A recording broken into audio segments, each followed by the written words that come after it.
Bismillahirrahmanirrahim. Assalamualaikum warahmatullahi wabarakatuh. Perkenalkan, nama saya Amir Ramdan, mahasiswa Sastra Indonesia semester 4 Universitas Pamulang. Kali ini saya akan membacakan cerpen Ismail Anak Baik karya Kiki Sulistyo. Beberapa hari sebelum terserang tipes, Ismail pergi ke pantai untuk berburu kerang. Dia membawa satu kantung kecil terbuat dari kain tipis untuk menampung hasil buruannya. Sore hari, ketika arus laut mulai deras dan ombak menghantam dengan keras, kerang-kerang akan terseret ke tepian, dan ketika air tertarik kembali ke laut untuk kerang-kerang itu tertinggallah di basah pasir.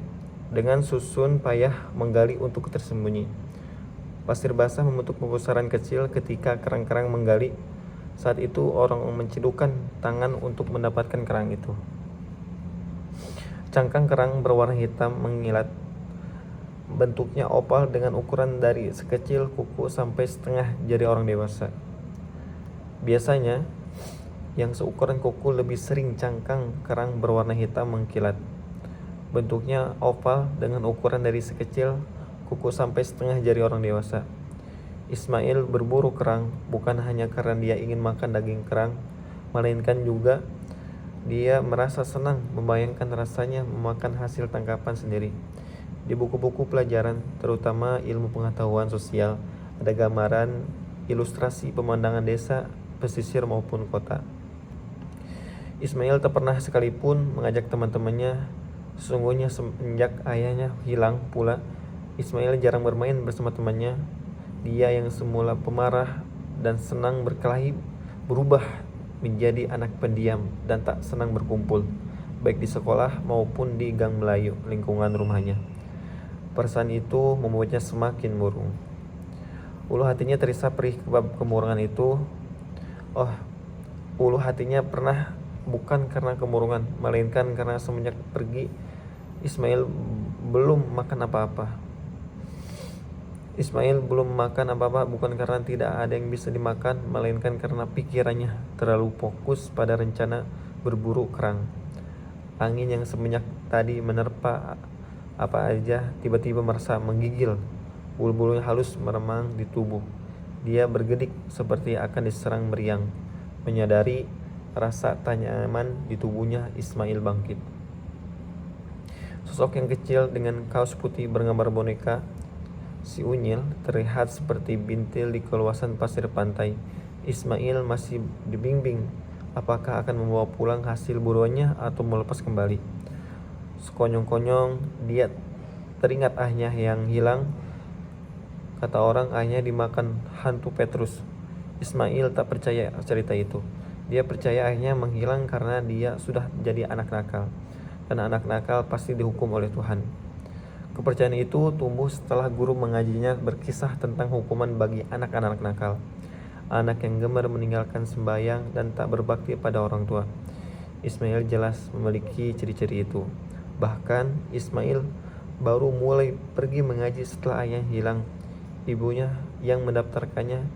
Guru mengajinya itu tak memiliki tato dan mukanya bersih. Ismail berpikir guru mengajinya itu pasti dekat dengan Tuhan. Ismail juga sering membayangkan rupa Tuhan. Dalam bayangan itu, yang paling sering muncul adalah sosok ibunya. Tuhan sepertinya mirip dengan ibunya, dan pada kenyataan guru mengajinya itu memang dekat dengan ibunya. Setelah itu, dari duduknya, Ismail merasa pusing dan kakinya sedikit gemetar di genggaman erat-erat kantung kain. Sedikit tertatih, Ismail berjalan dengan ke arah laut. Dibukanya kantung kain ketika ombak bergerak di tengah ditumpahnya kerang-kerang itu pesisir basah, seperti merasakan bau bebasam. Kerang-kerang itu keluar dari cangkangan dan langsung berusaha menggali. Dengan pikiran yang tak mudah diuraikan, Ismail memperhatikan kerang-kerang itu sesaat sebelum ombak kembali datang dan kerang-kerang itu menghilang. Ada perasaan tentang menyusup ke batin Ismail. Dia telah menjadi anak baik. Tuhan akan memberi rahmat baginya. Sesaat terbaik ketika pulang nanti ayahnya sudah ada di rumah, Ismail melangkah meninggalkan pantai. Dia merasakan tubuhnya agak baikan. Tuhan tampaknya sudah langsung memberikan rahmat. Dengan tergesa-gesa Ismail berjalan. Dia harus jadi anak baik, dan untuk itu dan tak boleh telat daging mengaji. Jalan kecil menghubungkan pusat kota dan balai itu agak sepi. Orang-orang nampaknya juga pulang karena mengaji. Kota ini dipenuhi orang-orang baik, pikir Ismail. Kecuali teman-temannya, tentu saja. Di depan sebuah gedung tua, Ismail melihat seorang anak sedang duduk sambil memperhatikan sangkar burung yang dibawanya. Ismail kenal anak itu, salah satu dari setan-setan kecil. Karena dia tak ingin bahkan untuk sekadar beradu sapa dengan anak itu, Ismail semakin mempercepat langkahnya. Namun sayang, setan kecil itu sedang terlanjur melihatnya. Ismail pun mau kemana? Serunya Ismail pura-pura tak mendengar, tapi anak itu meraih sangkar burungnya dan segera mengejar Ismail. "Tidak ada orang yang ngaji hari ini," ujar kata Ismail. Anak ketika sudah bersejar dengan Ismail, kalimat itu membuat Ismail menghentikan langkahnya. "Kenapa?" tanyanya. Burung dalam sangkar melompat-lompat gelisah, seakan-akan itu adalah setan yang mendengar ayat-ayat suci. Si anak berusaha menangkan burungnya. "Kik, kik, kik, kik," serunya sambil menjentikan jari. Kamu ndak tahu ya, guru ngaji kita kan sedang di rumahmu. Banyak orang juga di sana." Ismail mengerutkan kening. Dia tidak tahu soal itu. Karena dia bertanya lagi, "Kenapa banyak orang di rumah saya?" Anak itu menjawab. Dia malah balik bertanya sambil memperhatikan Ismail. "Kamu cari kerang ya, mana hasilnya?" "Saya sudah lepas," jawab Ismail. "Dilepas? Kenapa?" "Daripada dilepas, kan lebih baik kasih saya buat makan burung."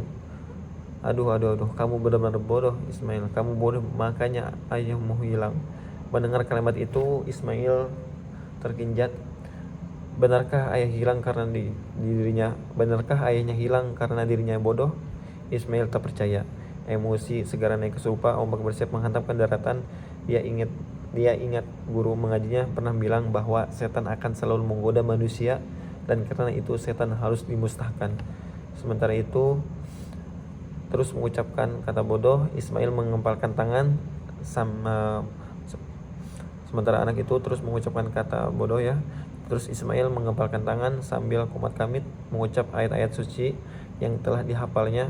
Dengan sekuat tenaga Ismail mengarahkan tinjunya ke muka anak itu. Dan sekian. Barakallahu fikum. Wassalamualaikum warahmatullahi wabarakatuh.